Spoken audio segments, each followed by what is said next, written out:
বিদুর শব্দের যে অর্থ আমাদের শাস্ত্র দিয়েছে যে দূর দৃষ্টি সম্পূর্ণ, যে কি সম্পূর্ণ সবাই বলো, দূর দৃষ্টি সম্পূর্ণ, মানে যে হৃদয় থেকে বিশেষভাবে সংসারকে দূরে সরিয়ে রেখেছেন সে হলো বিদুর। সে কে গো মা? সে হলো বিদুর, দূর দৃষ্টি সম্পূর্ণ। আমরা বর্তমানে যেটা করি আমরা সেটা দেখি, কিন্তু যেটা করছি, যেটা করার জন্য যে ফলটা আসবে সেটা কি আমরা কেউ দেখি বা দেখতে পারবো কেউ? আমরা বর্তমানে যেটা করি বা বর্তমানে যেটা হচ্ছে সেটা দেখি, কিন্তু বর্তমানে এই যে ক্রিয়াটা করলাম ওই ক্রিয়ার প্রতিক্রিয়া কি হবে আমরা কি প্রতিক্রিয়া জেনে কেউ ধর্ম করি বা প্রতিক্রিয়া জেনে আমরা কেউ ক্রিয়া করি? আমরা কেউ করি না। দেখুন, যারা মহামতি হয় তারা ক্রিয়াটা এমন ভাবে করে, মানে কাজটা এমন ভাবে করে যেন প্রতিক্রিয়াটা আনন্দদায়ক সুখদায়ক হয়। আজকে আমি কারো মনে কষ্ট দিলাম, মানে ক্রিয়া আমি করে নিলাম, তাহলে দেখা গেল এই যে কষ্টটা দিলাম আমি কি চিন্তা করেছি একদিন সেই কষ্টটা আমি পাবো? আওয়াজ করেছি কি? আজকে আমি খারাপ ব্যবহার করলাম একজনের সঙ্গে, যে ক্রিয়াটা আমি করলাম ওই ক্রিয়ার প্রতিক্রিয়া কি হবে আমি কি জেনে সেটা করেছি? আমি জানি। এই জন্য আজকে আমাদের ক্রিয়া এমন হয়ে গিয়েছে প্রতিক্রিয়াটা আমাদের সুখকর হচ্ছে না। একসময় একটা কথাই দেখবেন বলে, ইট মারলে পাটকেল খেতে হয়।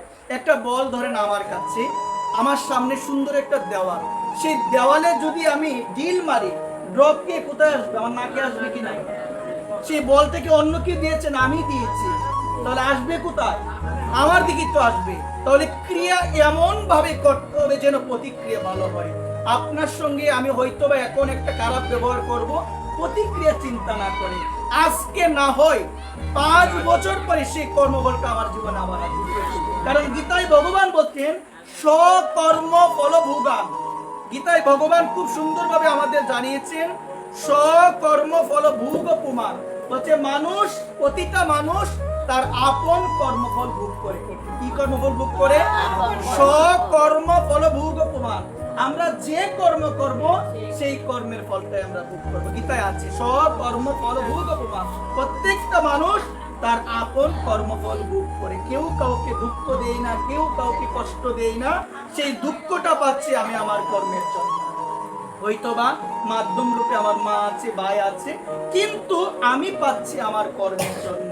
আমার ক্রিয়া খারাপ ছিল এই জন্য প্রতিক্রিয়াটা আমার দুঃখ।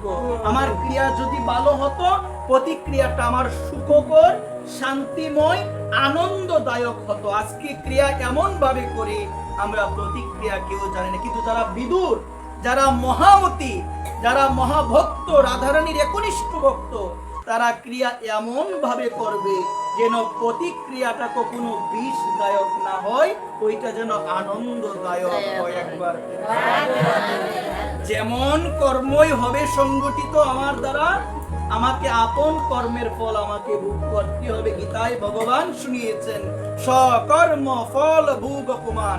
প্রত্যেকটা মানুষ তার আপন কর্মফল ভোগ করে। এই জন্য সুধীবৃন্দ কর্মটা আমাদের যেন ভালো হয়। কর্ম যদি খারাপ হয়ে যায় সারা জীবন সেই কর্মের ফল স্বরূপ আমাকে দুঃখ, কষ্ট, অশান্তি আমাকে ভোগ করতে হবে। এই জন্য গীতায় আমাদের শুনিয়েছেন সেই কর্মটা যেন নিঃস্বার্থভাবে হয়, সেই কর্মটা যেন ভগবানের উদ্দেশ্য হয়, নিজের স্বার্থের জন্য যেন সেই কর্মটা কখনো না হয়। যদি হয় তাহলে সেই কর্মই আমাকে দুঃখ দিবে, সেই কর্মই আমাকে কষ্ট দিবে, সেই কর্মই আমাকে অশান্তি দিবে। এই জন্য সুধীবৃন্দ আপনাদের শ্রী রাতুল শ্রী চরণে নিবেদন করে বলবো, ধর্ম